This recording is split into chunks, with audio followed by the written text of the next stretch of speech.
presenting Orson Welles as the third man.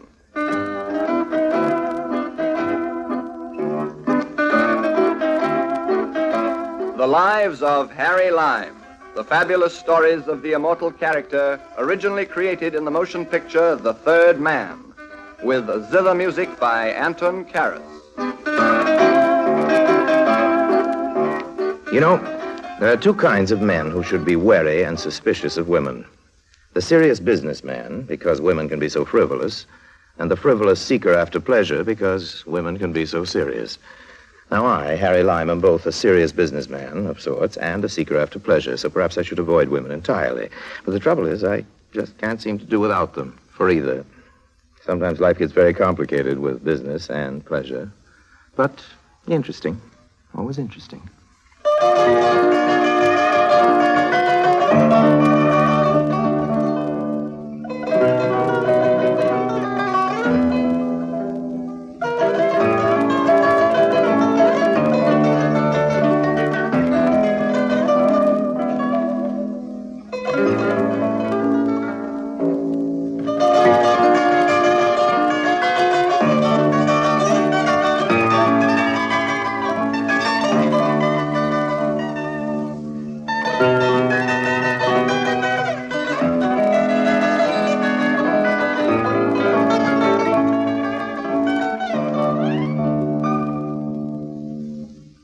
And now, Orson Welles as Harry Lime, the third man, in today's story, Pleasure Before Business.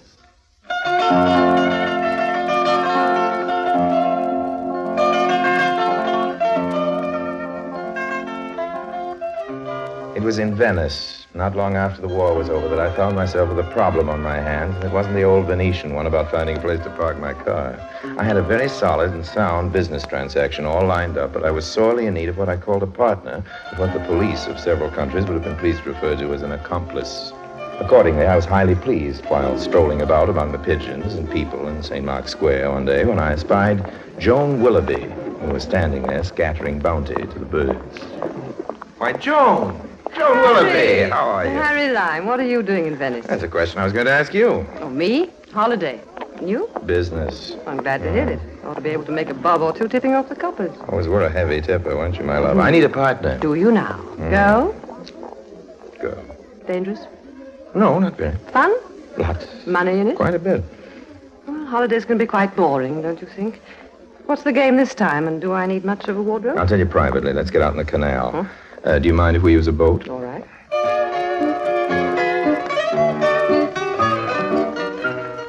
We rented a gondola and floated slowly down the Grand Canal. It was a handy bit of luck meeting Joan. She was an English girl, and as delicately simple and unassuming as roast beef and Yorkshire pudding. As beautiful as the English bone china, but with as much bite as English mustard on the side. She had the realism and the sound business sense of a robber baron. In the gondola, she trailed her hand in the water and waited for me to tell her what was up. Well? Joan, have you ever heard of somebody called the Count de la Robbia? No.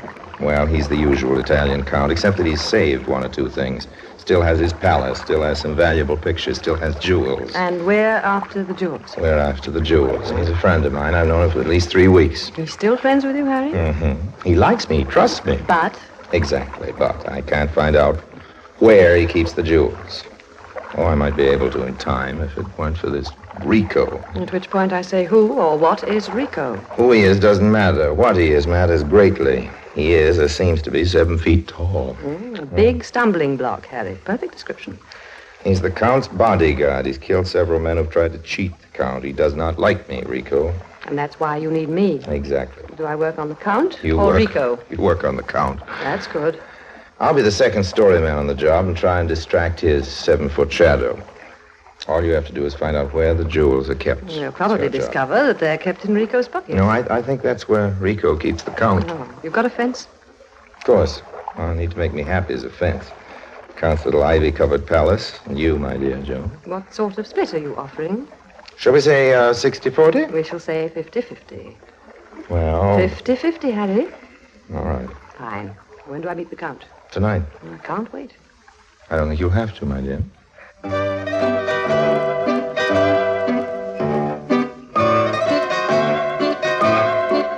So that was that. When I had the jewels in my hand, it would be time enough to inform Joan that the split would be 70-30. She was a sensible girl, and business, after all, is business. That night, I brought Joan to the cafe that I knew the Count frequented. He was there, all right, and so was Rico. We went directly to their table. Ah, Mr. Lime, how are you? Very well, thank you, Count. I'd like to present Miss Joan Willoughby, the Count de la Robbia. How do you do? Charmed, Miss Willoughby. And Rico. Hello. Rico? Rico what? It's just Rico, is enough. I'll say it's enough. You must sit down here, Miss Willoughby. You must share our table. Oh, why, thank you. That's very good of you, Count. Count de la Robbia. Yes, Rico? Does this man have to be here? Of course he stays, Rico. Miss Willoughby, you are visiting our city? Yes, it's the first time. Oh, I love it.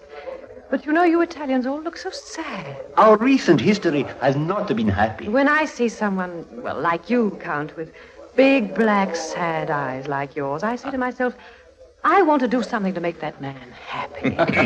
Yes. Well, I'm sure, Miss Willoughby, that I'm quite... Yes. That's exactly what Joan is here for, Count. She just wants to lift all your cares. Well, I mean it, Harry.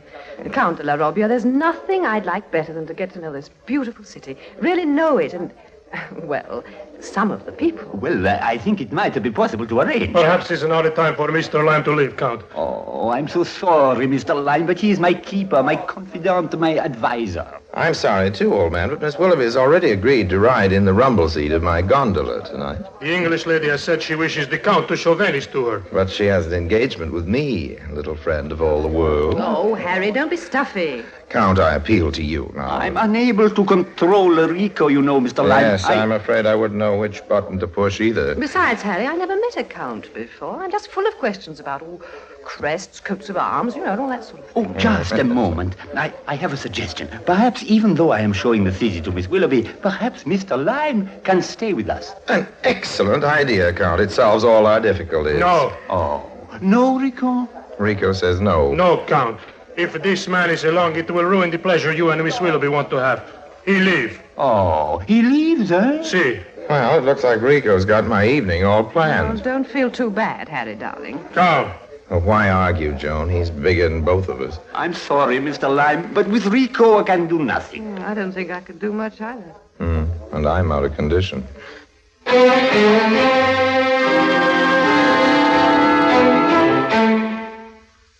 Rico escorted me to the street with a grip on my forearm that wasn't cleared in my insurance policy. I didn't let the elation I felt show in my face until he'd gone back to join the others.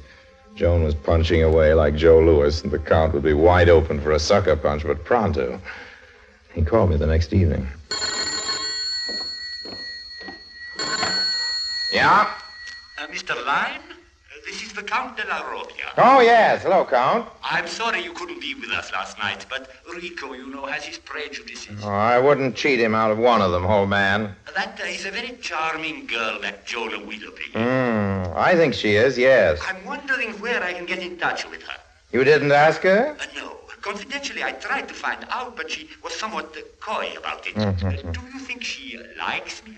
Well, I don't know. Of course, old man, I was only there for the preliminaries. I missed the main bout, but it seemed to me that she did. After all, she was willing to break her date with me. That is true. I like her so very much. I was afraid to press my luck. Is that how you say it? Yes, that's how you say it. You want me to press on for you? I would be indebted if you would. I'll try, Count, and I'll let you know if I find her. Thank you, Mr. Lime. Goodbye. Goodbye, old man. Was that the Count, Harry? Yeah. We've got him where we want him, Joan. He's looking all over Venice for you. Is he now? Oh, the old dear. I've told him I'll try to find you. I think it might take me at least 2 or 3 days, don't you? Well, don't let it take too long. I'm as anxious to get the jewels as you are, honey, but I think, under the circumstances. Yes, the jewels. Dear lady, what do you mean, oh, yes, the jewels, with that tone of voice? Nothing. He really was taken with me, Of course he was. You're going to let him stay until he's ready to be taken in style. Oh, he's such a shy old dear. Dear enough to wait 3 days for. The next night at the same cafe, I ran into the Count once more. He was mournfully staring into a glass of Chianti. And you cannot find her, Mr. Lime? Not yet. Of course, I don't know her too well, Count, but I'm still looking. Look well, you. The Count has spoken. He wants you to see that girl. I'm sure Mr. Lime is doing all he can, Rico. Looking high and low, my dear Rico. Not as high as you, of course, but low. Yes, indeed, low. Mr. Lime, this young lady means a great deal to me. You would not suspect it, but I am a lonely man. I have only Rico. Well, personally, I think Rico is plenty. Mind your tongue, Americano. Considerate-minded, Tiny Tim. She is so charming, and even though I am shy, she seems not to mind. Most girls do not like when a man suffers from being shy. Well, Joan's a very sympathetic girl. She's suffered herself, you know. Oh, really? Oh, yes. Her family was very wealthy, but during the war, when England was fighting for its very existence, she and her father poured their wealth into the war effort. Nothing mattered to them but patriotism. Viva! Viva, yes, you're so right. After the war, nothing was left but Joan's jewels. And though jewels meant everything to her, as they do to most women, she sold them without hesitation in order that her old father might eat. Oh, that is very touching. Yes, I have always thought so. Jewels mean a great deal to her, eh? Well, they did once, old man. She has none left now. Jewels might win her heart. Well, they might. Mr. Lime, when you find her, I hope you'll be able to persuade her to come to see me. No matter when it is, no matter what the time. Bring her to me even in the middle of the night, even to my palace. The middle of the night, your palace. It's a date, old man. It's a date.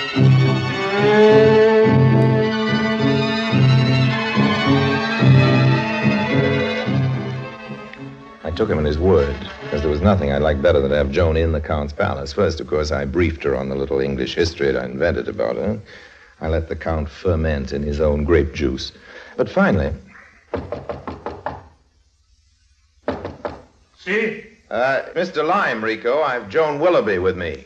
The English girl? Hello, Rico. Joan Willoughby, open the door, Rico. Mr. Willoughby, it is such a pleasure. Hello, Mr. Lime. Come in.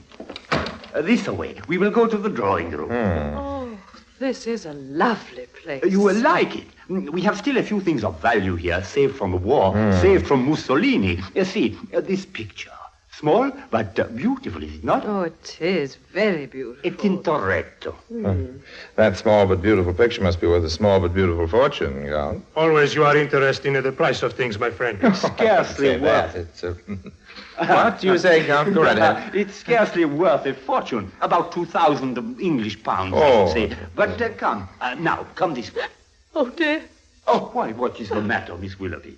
This place. I know, Joan. It reminds her of the home that she lost, Count. Oh, Mr. Lime has told me about your family, Miss Willoughby. He has told me, too, about your jewels. Oh, yes, my jewels.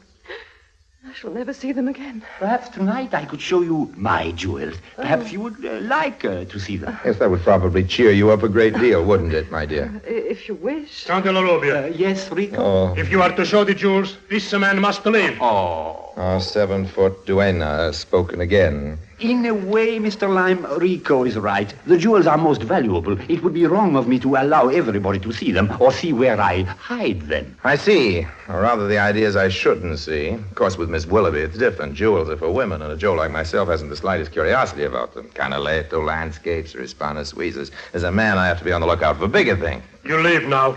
Yes, Rico, you're one of those bigger things I keep an eye on.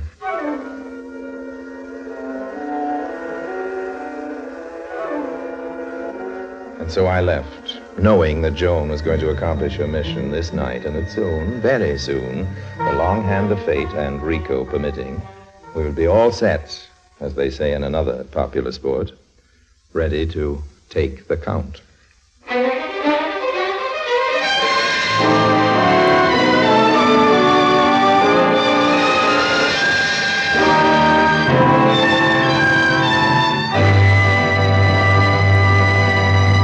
In a moment, Orson Welles returns as Harry Lime, the third man.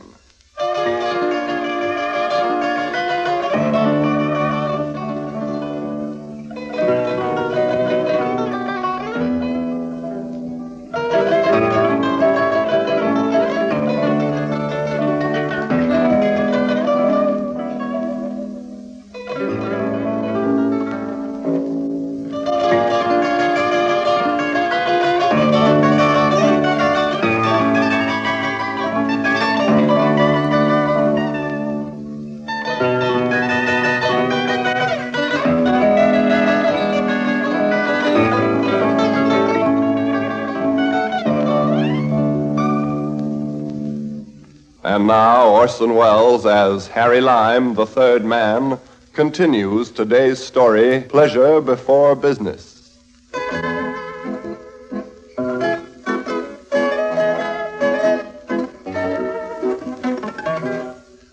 Back in my hotel room, I waited for Joan to return from the Count's palazzo and tell me how and where those jewels were keeping. I didn't merely twiddle my thumbs, of course. I twiddled my fingers on a phone and made reservations on several different trains and planes, because after I got the jewels, a strategic retreat from Venice and from the long arm of Rico would be definitely in order. Finally, quite late. Hello, Harry, darling. Did you find out where the jewels are kept? Oh, let the girl catch her breath, will you? That's small pickings, my dove. What else have you caught? I've had a very interesting evening, Harry. You sound like the local ladies' aid.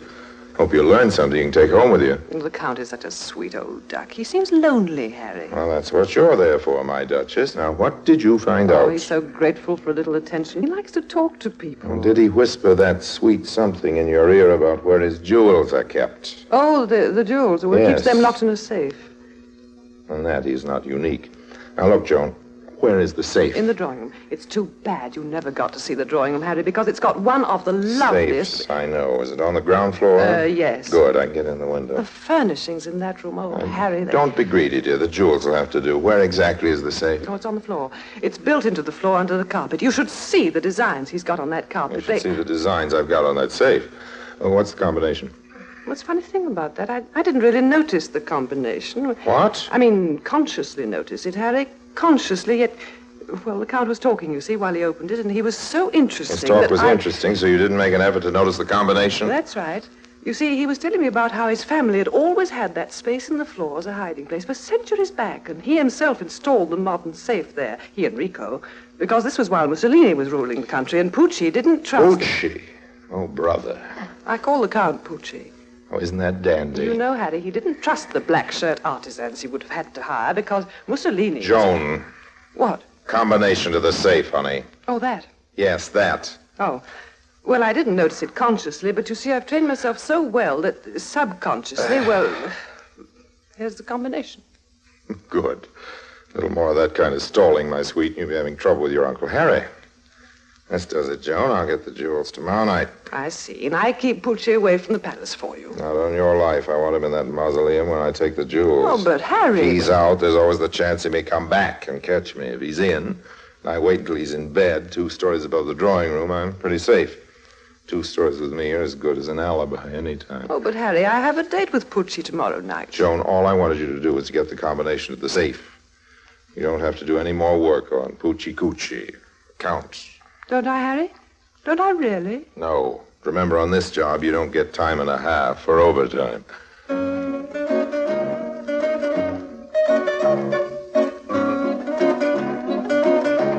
So I had to postpone the compounding of my little felony. I wanted the Count to be safely in bed when I tackled that safe. Dreamland was one place where he couldn't keep an eye on me. And if Joan had a date with him, it'd be inadvisable for her to break it, that's all. Count mustn't be kept up at night worrying about Joan or anything else. Uneasy lies the head that wears a frown. Count must be kept in the mood for deep, happy slumber. So I let Joan keep her date, reflecting that one night more wouldn't matter. But the next night... But I have a date with Pucci again tonight. More smoochy with Pucci. Or was that the last date?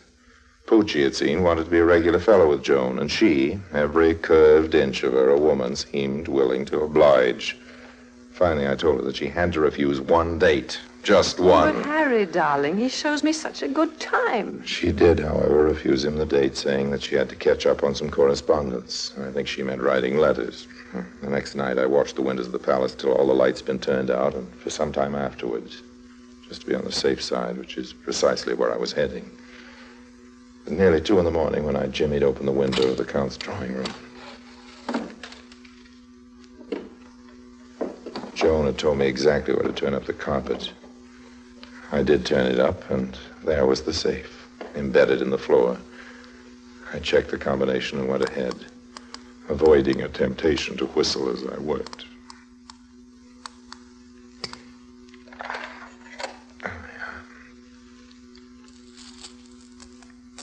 Harry. Damn it.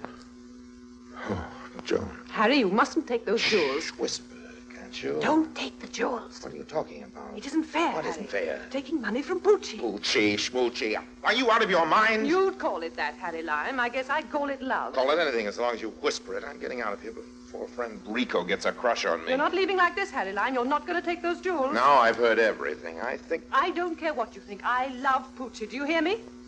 Is everybody here, you English woman? Rico, he's got the Count's jewels. Stop where you are, Mr. Lime.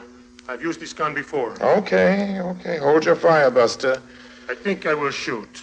No, This was a plan that both of you had, wasn't it? You and the girl. Yes, Rico, it's true. I found out where the jewels were kept, and I love Poochie, and I don't. Joan, you love me. Poochie, darling. Count de la Robbia, this woman and this man have conspired to rob you. That doesn't matter now. You love me, Joan. I will shoot both of them, Count. Yes, I love you. Glorioso. Put down that ridiculous gun, Rico. Oh, shit. Yes, you've done your work, Kid Cupid. No need for those 38 caliber darts. Oh, Poochie, we both tried to cheat you and rob you. I'm not what you thought I was. I've always lived on my wits. I'm a crook, and so is Harry. Now, pardon me while I put a nickel on the drum. Stop it, Harry. Poochie, we're both guilty.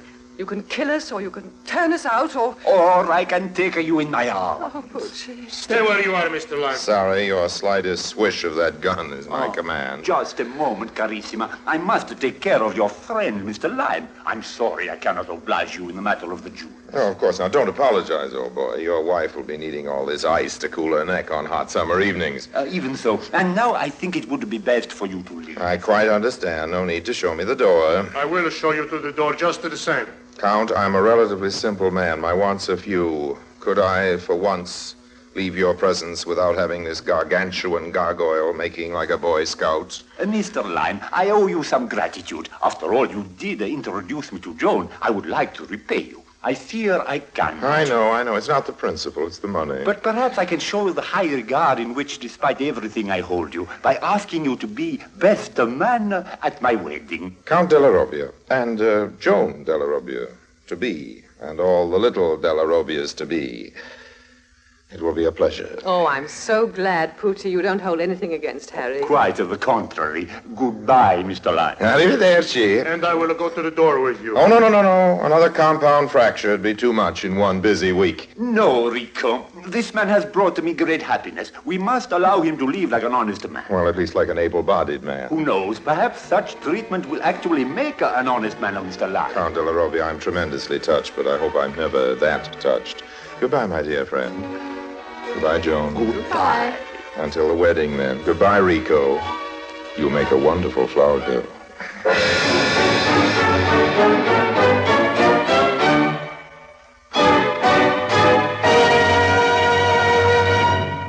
Harry Lime returns in just a moment.